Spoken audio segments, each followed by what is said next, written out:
మనం రోజు సరదాగా చేసే కొన్ని పనులే మనల్ని షుగర్ వ్యాధి వైపు నడిపిస్తున్నాయంటే నమ్ముతారా?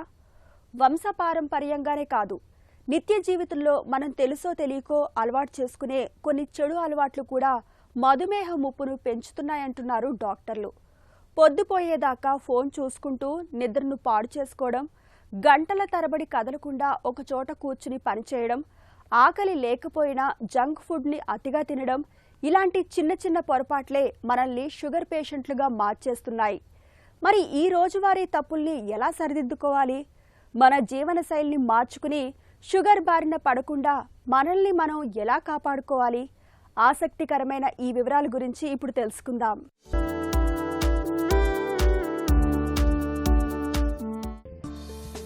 మధుమేహం మన ఒంట్లోకి నిశ్శబ్దంగా ప్రవేశించి శరీరాన్ని మొత్తంగా వ్యాధుల కుంపటిలా మార్చేసే మహమ్మారి.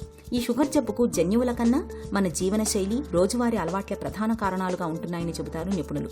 మన జీర్ణ వ్యవస్థలో కడుపు వెనుక భాగంలో క్లోమగ్రంథి అనే ఒక అద్భుతమైన ఫ్యాక్టరీ ఉంటుంది. మనం తిన్న ఆహారం గ్లూకోజ్గా మారినప్పుడు దాన్ని కణాలకు చేరవేసే శక్తిగా మార్చడానికి ఈ ప్యాంక్రియాస్ ఇన్సులిన్ అనే తాళం చెవిని విడుదల చేస్తుంది. కానీ మన చెడు అలవాట్ల వల్ల కణాలు ఆ ఇన్సులిన్ ని స్వీకరించడానికి నిరాకరిస్తాయి. దాన్నే వైద్య పరిభాషలో ఇన్సులిన్ రెసిస్టెన్స్ అంటారు. తాళం చెవి ఉన్నా తాళం తెరుచుకోకపోవడంతో గ్లూకోజ్ అంతా రక్తంలోనే పేరుకుపోయి టైప్ 2 డయాబెటీస్ గా మారుతుంది. నిత్యం జీవితంలో చక్కెరను ఎక్కువగా వాడడం, పొద్దుపోయే వరకు మేలుకోవడం, ఆలస్యంగా నిద్రలేవడం, గంటల తరబడి కదలకుండా కూర్చోవడం, తీవ్రమైన మానసిక ఒత్తిడి, ఇవన్నీ ఇన్సులిన్ హార్మోన్ సమతుల్యతను పూర్తిగా దెబ్బతీస్తాయి. నిద్రలేమి వల్ల శరీరంలో కార్టిసోల్ అనే స్ట్రెస్ హార్మోన్ పెరిగి అది నేరుగా బ్లడ్ షుగర్ లెవెల్స్ ని పెంచేస్తుందని అంతర్జాతీయ అధ్యయనాలు స్పష్టం చేస్తున్నాయి. పాలిష్ చేసిన తెల్లటి బియ్యాన్ని 3 పూటలా తినడం వల్ల కూడా షుగర్ వచ్చే రిస్క్ 40% పెరుగుతుందని చెబుతారు నిపుణులు. జనరల్గా షుగర్ వ్యాధి అసలు ఎందుకు వస్తుందంటే గ్లూకోజ్ మెటబాలిజం సరిగ్గా జరగక వస్తుంది. ఇన్సులిన్ ఉత్పత్తి సరిగ్గా లేక వస్తుంది అనమాట. అంటే ఒక వ్యక్తికి సరిపడా ఇన్సులిన్ అనేది ఉత్పత్తి అవ్వకపోతే గ్లూకోజ్ అనేది సరిగ్గా ఎనర్జీ కింద కన్వర్ట్ అవ్వలేని పరిస్థితిలోనూ గ్లూకోజ్ బ్లడ్ స్ట్రీమ్లోనే ఉండిపోతే కనుక షుగర్ వ్యాధి అనేది వస్తుంది. షుగర్ ఎక్కువ కనిపిస్తుంది. సో ఇది తీపి తిన్న వాళ్ళకైనా షుగర్ రావచ్చు, తినని వాళ్ళకి కూడా షుగర్ రావచ్చు.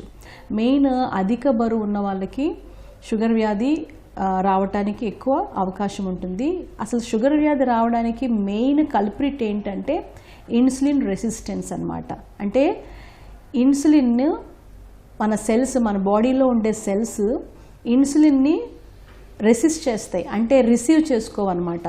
షుగర్ని తీసుకుని వెళ్ళి ఇన్సులిన్ సెల్ దగ్గరికి వెళ్ళినప్పుడు ఆ సెల్ ఆ ఇన్సులిన్ రిజెక్ట్ చేస్తుంది, షుగర్ మాలిక్యూల్ని, గ్లూకోజ్ మాలిక్యూల్ని కూడా రిజెక్ట్ చేస్తుంది. ఎందుకంటే ఆల్రెడీ లోపల సెల్ లోపల చాలా గ్లూకోజ్ ఉండటం మూలాన మళ్ళీ కొత్తగా వచ్చే గ్లూకోజు షుగర్ని సెల్ రిజెక్ట్ చేస్తుంది. రిజెక్ట్ చేయటం మూలాన ఆ షుగర్ అంతా, ఆ గ్లూకోజ్ అంతా బ్లడ్లోనే ఉండిపోతుంది. బ్లడ్ స్ట్రీమ్లోనే ఉండిపోవటం మూలాన బ్లడ్లో షుగర్స్ అనేవి రైజ్ అవుతాయి అన్నమాట. ఇంకొక రీజన్ ఏంటంటే మల్టిపుల్ టైమ్స్ ఫుడ్ తింటాం. అంటే ఎక్కువ సార్లు ఫుడ్ తింటూ ఉంటారు కొంతమంది.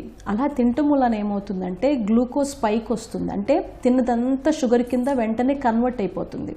తర్వాత ఇంకొకటి ఏంటంటే ఇన్సులిన్ స్పైక్ వస్తుంది. అంటే ఇన్సులిన్ ఉత్పత్తి అనేది మనం ఏదైనా ఫుడ్ తీసుకున్నప్పుడు ఇన్సులిన్ ఉత్పత్తి ఎక్కువగా జరుగుతుంది అనమాట. అలా number of times insulin spike అనేది రాకూడదు. గ్లూకోజ్ స్పైక్ అనేది ఇమ్మీడియట్గా తిన్న వెంటనే షుగర్స్ పెరిగిపోయేవి ఫుడ్ ఐటమ్స్ మనం తినకూడదు. అలా తీసుకున్నప్పుడు షుగర్ వ్యాధికి అది రాను షుగర్ వ్యాధిలోకి దించుతుంది అనమాట. ఈ కూల్ డ్రింక్స్, రైస్, తర్వాత బేకరీ ఐటమ్స్, వీటిలో ఏమాత్రం ప్రోటీను, ఫైబరు ఉండదు, కేవలం షుగరే ఉంటుంది. కాబట్టి కార్బోహైడ్రేట్స్ ఎక్కువ ఉంటాయి. కాబట్టి ఇవి తీసుకోవటం వలన తొందరగా డయాబెటీస్ వచ్చే రిస్క్, ఇన్సులిన్ రెసిస్టెన్స్ వచ్చే రిస్క్ చాలా ఎక్కువ ఉంటుంది.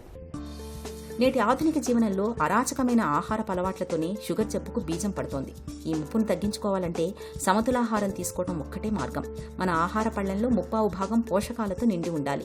పీచు పదార్థాలు ఎక్కువగా ఉండే తృణధాన్యాలు, ఆకుకూరలు, మొలకెత్తిన గింజలు, గుడ్లు, చేపలు వంటి ప్రోటీన్ ఆహారాన్ని మనం ఎక్కువగా తీసుకోవాలి. ఇక తెల్లటి అన్నం, maida, bakery foods, cool drinks, process junk food కి పూర్తిగా దూరంగా ఉండాలి. పండ్ల విషయానికి వస్తే యాపిల్స్, జామకాయలు వంటి వాటిని మితంగా తీసుకోవచ్చు. కానీ మామిడి, సపోటా, అరటి వంటి తీపి పండ్లను చాలా జాగ్రత్తగా, పరిమితంగానే తినాలి. ఆహారంలో కార్బోహైడ్రేట్లు ఎక్కువగా ఉంటే ఇన్సులిన్ రెసిస్టెన్స్ పెరగడం ఖాయం. కాబట్టి పిండి పదార్థాల మోతాదు తక్కువగా ఉండేలా చూసుకోవాలి. ఇక రోజులో కనీసం 45 నిమిషాలైనా నడవాలి, చాలినంత నిద్రపోవాలి. మన జీవనశైలిని ఇలా మార్చుకుంటే డయాబెటీస్ ముప్పు చాలా వరకు తగ్గుతుంది. లేస్తానే ఏ బర్గర్తోనో ఏ పిజ్జాతోనో బ్రేక్ఫాస్ట్ అనేది చేశారనుకోండి, దాని మూలాన నష్టం ఎక్కువ జరుగుతుంది. దాని మూలన డయాబెటీస్ రిస్క్ అనేది పెరుగుతుంది. అట్లా కాకుండా మార్నింగ్ హెల్దీ బ్రేక్ఫాస్ట్తో స్టార్ట్ చేస్తే, అంటే ప్రోటీన్ ఉండాలి, ఫైబర్ ఉండాలి, మనం తీసుకునే ఇడ్లీ దోశలతో పాటు ప్రోటీన్ ఉండేటట్టు చూసుకోవాలి, తర్వాత ఫైబర్ ఉండేటట్టు చూసుకోవాలి. అలాంటి బ్రేక్ఫాస్ట్ చేసినప్పుడు మార్నింగ్ బ్రేక్ఫాస్ట్ చేయటం మూలాన మనకి మేలు జరుగుతుంది, డయాబెటీస్ రిస్క్ అనేది ఉండదన్నమాట. అట్లా కాకుండా మార్నింగే హెల్దీ ఫుడ్స్తో స్టార్ట్ చేస్తే కనుక బ్రేక్ఫాస్ట్ చేయటం మూలానే ఎక్కువ నష్టం జరుగుతుంది. సో ఏం తింటున్నాము అనేది చాలా ఇంపార్టెంట్. మార్నింగ్ తినే ఫుడ్ ఎప్పుడు కూడా హెల్దీ ఫుడ్ తినాలి. అప్పుడే రోజంతా కూడా బాడీ అనేది మెటబాలిజం చాలా చక్కగా పనిచేస్తుంది, ఎనర్జీ లెవెల్స్ చక్కగా పనిచేస్తుంది. దాని మూలన ఇన్సులిన్ స్పైక్ ఉండదు, షుగర్స్ వచ్చే రిస్క్ ఉండదు అనమాట. అలాగే చాలామంది ఇప్పుడు చూస్తే లేట్ నైట్ డిన్నర్స్ అనేవి చాలా ఫ్యాషన్ అయిపోయిందండి, చాలా కామన్ అయిపోయింది కూడా. నైట్ ఫుడ్ తినటం వలన స్లీప్ సైకిల్ డిస్టర్బ్ అవుతుంది, మన బాడీ రిపేర్ అవ్వదు, చాలా బాడీలో టాక్సిన్స్ అనేవి పెరిగిపోతాయి. అంటే ఆక్సిడేటివ్ స్ట్రెస్ అనేది పెరిగిపోతుంది. ఆక్సిడేషన్ స్ట్రెస్ పెరిగిపోవటం వలన ఇన్సులిన్ రెసిస్టెన్స్, తర్వాత diabetes, heart diseases, liver diseases, తర్వాత స్ట్రెస్, డిప్రెషను, ఇలాంటివన్నీ ఒకటి కాదు అన్ని ప్రాబ్లమ్స్ అనేవి వస్తాయన్నమాట. సో లేట్ నైట్ అనేది కరెక్ట్ కాదు. అట్లీస్ట్ మనం తినే ఫుడ్కి 3-4 అవర్స్ గ్యాప్ ఉండాలి. నిద్రపోవటానికి తినే ఫుడ్కి 3-4 అవర్స్ గ్యాప్ ఉంటేనే ఈలోపే మనం నిద్రపోయే లోపు చక్కగా డైజెషన్ జరిగిపోతుంది. కాబట్టి దాని మూలన వెయిట్ పెరగరు. ప్రీ డయాబెటీస్లోనే మనము టెస్ట్లో కనుక ప్రీ డయాబెటిక్ స్టేజ్లో ఉన్నారు అని తెలిస్తే కనుక డైట్ కనుక మనం హెల్దీ డైట్ తీసుకోవటం వలన, అంటే కార్బోహైడ్రేట్స్ తగ్గించి మంచి ప్రోటీన్ తీసుకుంటూ ఫైబర్ ఎక్కువ ఉండే ఫుడ్ తీసుకోవటం వలన ప్రీ డయాబెటీస్ కింద మారదు. అంటే ఇంకా లైఫ్లో ఎప్పుడు కూడా డయాబెటీస్ మెడిసిన్ అనేది వాడాల్సిన అవసరమే ఉండదన్నమాట. అట్లా కాకుండా ప్రీ డయాబెటిక్ అని తెలిసినప్పటికీ ఇష్టానుసారంగా ఫుడ్ తీసుకుంటే కనుక డయాబెటీస్లోకి వెళ్ళిపోతారు. డయాబెటీస్ కూడా అన్కంట్రోల్డ్గా పెరిగిపోతుంది. సో డయాబెటీస్కి ట్రీట్మెంట్కి ఆహారమే కాబట్టి మంచి ఆహారం తీసుకోవటం వలన ప్రీ డయాబెటిక్ స్టేజ్లోనే షుగర్ మందులు వాడాల్సిన అవసరం లేకుండా ఖచ్చితంగా షుగర్ని అనేది మనము షుగర్ లేకుండా చేసుకోవచ్చు అనమాట. షుగర్ అసలు రాకుండా చేసుకోవచ్చు. రహదారిపై స్పీడ్ బ్రేకర్లను ముందే గమనిస్తే ప్రమాదాన్ని తప్పించుకోవచ్చు. అలాగే మధుమేహం రాకముందే మన జీవనశైలిలో చిన్న చిన్న మార్పులు చేసుకుంటే ఆ ముప్పును అలాగే దూరం పెట్టొచ్చు.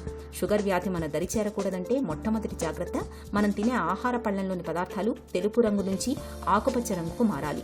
అతిగా పాలిష్ పట్టించిన తెల్లటి బియ్యం, మైదా, పంచదార, బేకరీ ఫుడ్స్, కూల్ డ్రింకుల వంటి వాటికి ఎంత దూరంగా ఉంటే అంత మంచిది.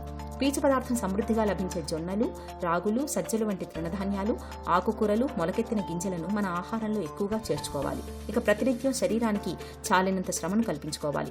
రోజుకు కనీసం 30 నుండి 45 నిమిషాల పాటు వేగంగా నడవడం, యోగా లేదా నచ్చిన వ్యాయామం చేయడం వల్ల కణాల్లో ఇన్సులిన్ సున్నితత్వం పెరుగుతుంది. రక్తంలో గ్లూకోజ్ స్థాయిలు అదుపులో ఉంటాయి. రోజుకు కనీసం 7 నుండి 8 గంటలు నిద్ర ఉండేలా చూసుకోవాలి. మానసిక ఒత్తిడికి ధ్యానం ద్వారా చెక్ పెట్టాలి. బరువును అదుపులో ఉంచుకోవాలి. 30 ఏళ్లు దాటిన వారు ఏడాదికొక్కసారైనా HbA1c పరీక్షను చేయించుకోవాలి. ఇలా అన్ని రకాలుగా జాగ్రత్తలు తీసుకోవడం ద్వారా షుగర్ జబ్బును చాలా వరకు దూరం పెట్టొచ్చు.